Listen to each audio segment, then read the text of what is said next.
ចំណេះដឹងទូទៅឆ្វេងយល់ពីប្រាសាទតាក្របីរបស់ខ្មែរដែលនៅមិនឆ្ងាយពីប្រាសាទតាមាន់ធំភ្នំពេញប្រាសាទតាក្របីមានទីតាំងស្ថិតនៅលើជួរភ្នំដងរែកក្នុងភូមិបោះធំឃុំគោកខ្ពស់ស្រុកបន្ទាយអំពិលខេត្តឧត្តរមានជ័យដែលមានចម្ងាយប្រមាណ12គីឡូម៉ែត្រភាគខាងកើតប្រាសាទតាមាន់ធំនិងចម្ងាយប្រមាណ6គីឡូម៉ែត្រភាគអាគ្នេយ៍ភូមិបាក់ដៃខេត្តសុរិន្ទប្រទេសថៃអតីតតែនដីខ្មែរដូចគ្នាដែរប្រាសាទតាក្របីក៏សាងសង់ឡើងឧទ្ទិសដល់ព្រះឥសូរដូចប្រាសាទព្រះវិហារប្រាសាទតាមាន់ធំនិងប្រាសាទតាមាន់តូចជាដើមថ្ងៃនេះសូមបង្ហាញពីចំណេះដឹងទូទៅស្ដីពីប្រាសាទតាក្របីដូចខាងក្រោមលោកម៉ង់វ៉ាលីមន្ត្រីជំនាញការបេតិកភណ្ឌបានឲ្យដឹងថានៅក្នុងឯកសាររបស់អ្នកស្រាវជ្រាវបារាំងលោកអ៊ីសែនអេម៉ូនីរនិងលោកលូណាឌីលេយ៉ងខ្វែរបានកត់ត្រាឈ្មោះប្រាសាទនេះថាព្រះឥសីឬព្រះឫស្សីប៉ុន្តែឈ្មោះដែលអ្នកស្រុកខ្មែសហៅបច្ចុប្បន្នគឺតាក្របីហើយជនជាតិថៃហៅប្រាសាទនេះថាតាខ្វាយតាក្របីនិងតាខ្វាយមានន័យដូចគ្នាចំណែកមន្ទីរវប្បធម៌និងវិចិត្រសិល្បៈខេត្តឧត្តរមានជ័យបានឲ្យដឹងដែរថានេះជាប្រាសាទដែលមានក្លោងទ្វារ4ក្លោងទ្វារសំខាន់បែរទៅទិសខាងកើតទូប្រាសាទមានប្លង់រាងកាបាតបែរមុខទៅកើតក្លោងទ្វារខាងកើតមានប្រវែងវែងជាងតិចតួចក្លោងទ្វារ3ផ្សេងទៀតខឿនប្រាសាទទាបឯផ្នែកខាងក្រោមបង្អស់សាងពីថ្មបាយក្រៀមហើយផ្នែកខាងលើសាងពីថ្មភក់ទាំងអស់ដំបូលសាងរាងមូលត្រង់រៀបជា5ជាន់ឡើងចំណែកឯដំបូលក្លោងទ្វារសាងលេបង្ហាញឲ្យឃើញហោជាងច្បាស់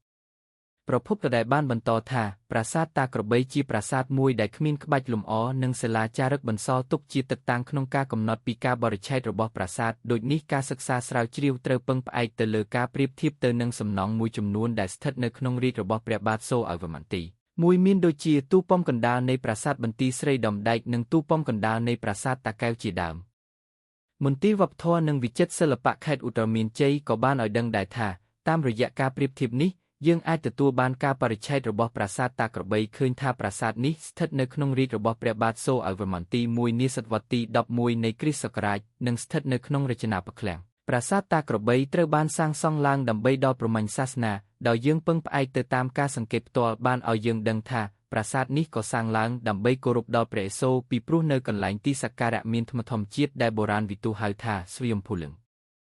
ជាមួយគ្នានេះលោកម៉ង់វ៉ាលីក៏បានឲ្យដឹងបន្ថែមដែរថាប្រាសាទតាក្របីជាស្ថាបត្យកម្មព្រហ្មញ្ញសាសនានិកាយសែវដែលទំនងសាងឡើងនៅរវាងចុងសវទី11ដល់សវទី13ហើយជាស្ថាបត្យកម្មសាសនាសាងសង់នៅលើភ្នំដងរែកដ៏សំខាន់មួយស្ថិតនៅតាមបណ្ដោយផ្លូវបុរាណចេញពីតំបន់អង្គរឆ្ពោះទៅកាន់តំបន់ភីមាយដែលគេស្គាល់ថាផ្លូវពីរបន្ថែមពីនេះទៅទៀតតាមការសិក្សារបស់លោកអ៊ីសែនអេម៉ូនីរបានបង្ហាញថាទីតាំងនេះមាននៅសល់បំណែកកុលាលភិកបុរាណជាច្រើនថែមទៀតផងជាពិសេសនៅត្រង់200ម៉ែត្រខាងកើតប្រាសាទតាក្របីនៅសម័យបច្ចុប្បន្ននេះប្រាសាទតាក្របីនៅមានប្រជាជនគោរពបូជានៅឡើយការគោរពបូជាទៅលើប្រាសាទនេះគឺមានលក្ខណៈខុសគ្នារវាងប្រជាជនខ្មែរនិងប្រជាជនថៃប្រជាជនខ្មែរឡើងទៅធ្វើកិច្ចពិធីនៅពេលដែលមានបុណ្យទានធំគឺជាពិសេសនៅក្នុងឱកាសចូលឆ្នាំខ្មែរជារៀងរាល់ថ្ងៃគេតែងតែឃើញមានប្រជាជនថៃចាប់ពី100ទៅ200នាក់បានទៅទស្សនានិងចូលក្នុងប្រាសាទបួងសួងសូមឲ្យមានសេចក្តីសុខគ្រប់គ្នា